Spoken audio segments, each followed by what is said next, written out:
Hey, can you really win by making 1% improvements? Can you really improve your health? Can you really make progress? Can you really win by making 1% improvements? We're going to talk about that today. Hey there, I am Dr. Topher Fox. I'm an endocrinologist in Superior, Colorado. And as always, we are talking about the treatment of prediabetes, how to prevent diabetes and ideally reverse prediabetes altogether. And you may have heard this adage, this notion that if you make a 1% improvement every day over the course of a year, if you do 1% every day, that you end up 3,700%, 37 times better off at the end of a year. 3,700% improvement. Can you really win? Can you really make progress by building these 1% improvements? So before we dive in, I'm going to give you a specific example. We're going to dive in a little deep about how to make a specific 1% improvement, what that might look like in your life, and how you can be looking for these. You can look for opportunities to do this. I'll give you one example for that today.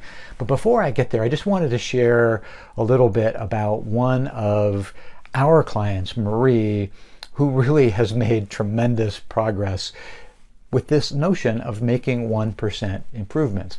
She's been working with us now for about 9 months, and she came into the program saying, I'm not really even sure why I signed up for this.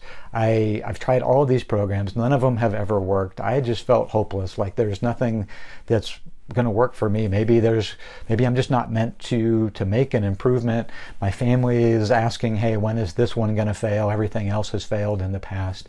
And now 9 months later, building these 1% improvements, and she'll tell you a little bit about this.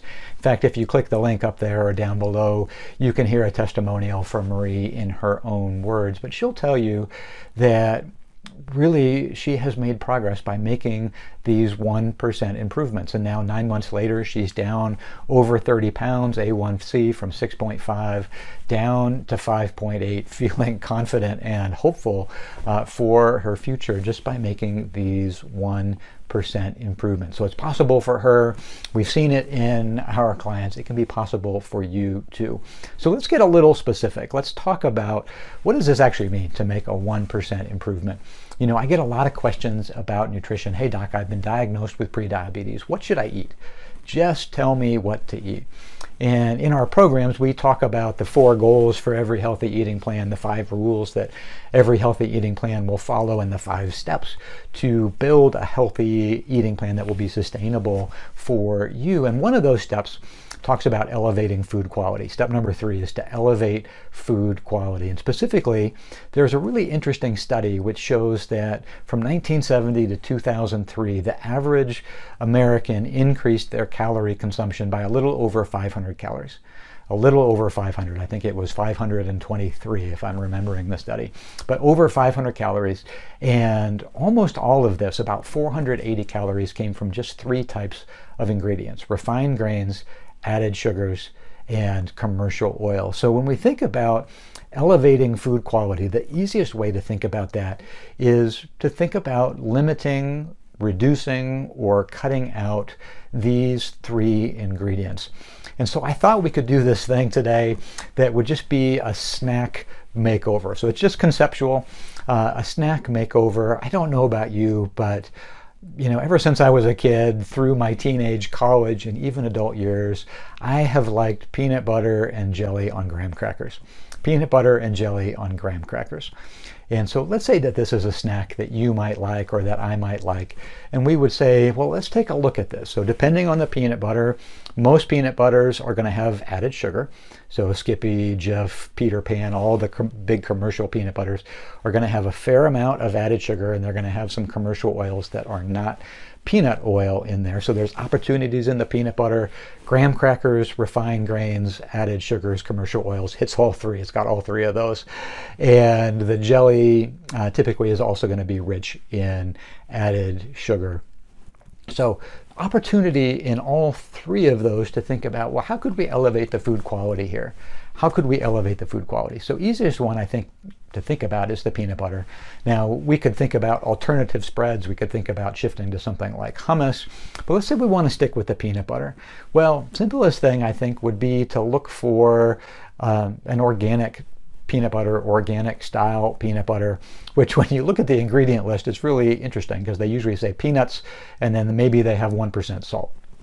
Peanuts and salt, that's it. Right? So we could try to choose a peanut butter that would be a higher quality peanut butter. We're going to eliminate the commercial oils. We're going to eliminate the added sugars. Now, what about the jelly? What about the jelly? Well, for me, the natural thing is to think about some other fruit. It's got some natural sweetness and some natural sugar, which we know is much healthier for our body. It's absorbed with water and fiber and doesn't have the same toxicity to our body or the same potential detrimental effects. Toxicity is probably a strong word, but detrimental effects to our body that added sugars might. So I might think about what if we could swap out the jelly? What if we could use apple slices, or we could use banana? Those are two classic fruits, obviously, that go well with peanut butter, and both of those sound pretty tasty to me right now. I don't know how they sound to you. You can let me know in the comments up above or down below other things that you might think about. I'd love to hear ideas for how to elevate this further. I'm sure I don't have all the ideas here. You know, if you're really stuck on the jelly, it might simply be that you try to buy a jelly that doesn't have added sugar. So Smucker's has a brand called Simply Fruit. I think it's still manufactured. It's going to have just fruit and maybe a couple extra ingredients. And so it may not be perfect, but it's going to be an upgrade. It's going to be a step up from the jelly that's got the added sugars that a standard jelly would have. Now, how about graham crackers? Right? What about graham crackers? Well, to me, graham crackers, they provide something to hang on to, and they provide a little bit of crunch, so it's a texture difference. And so if we go back, if we were doing peanut butter with apple slices, it may be that we don't need the graham crackers at all. Maybe we don't need the graham crackers.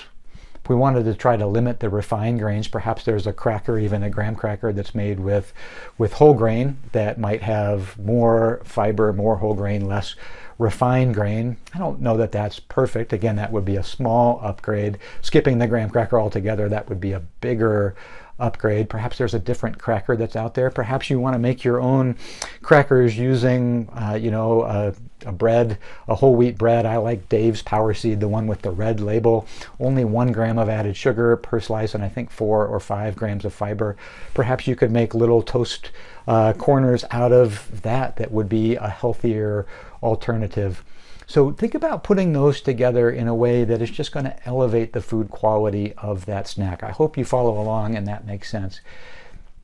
Think about what would happen in your life if you were to make one change like this every day for a year. You were to upgrade something, to nudge or make a 1% improvement, to nudge it toward healthier, to upgrade it every day, or even maybe just once a week, but you did that consistently over the course of a year. It's quite likely you would be miles ahead of where you are right now. So I certainly encourage you to take a look at opportunities to do that. And hey, as we start to wrap up today, I just want to say, if you are a woman, specifically a woman 50 plus, you enjoy this type of training and you are looking for help with your prediabetes, you're looking for help to make the progress that will help you to be able to prevent diabetes and reverse prediabetes altogether, to know the right thing to do and actually follow through on that consistently, follow through on your good intentions, even though it's really hard to do that in the world that we live in. We have a program that's built just for you. You can get all the details, reversingprediabetes.com. There should be a link up above or down below, a link that you can catch all the details. And as always, your first month is just $1. So it's a no-risk program. We have a growing community of awesome people just like Marie, and we would love to be able to see you, to support you and help you in this journey from the inside. So I hope to see you in there. And my encouragement for you as we wrap up is to look for that 1% improvement that you want to make today, the 1% that you want to make today. As always, I want to wish you peace and take care.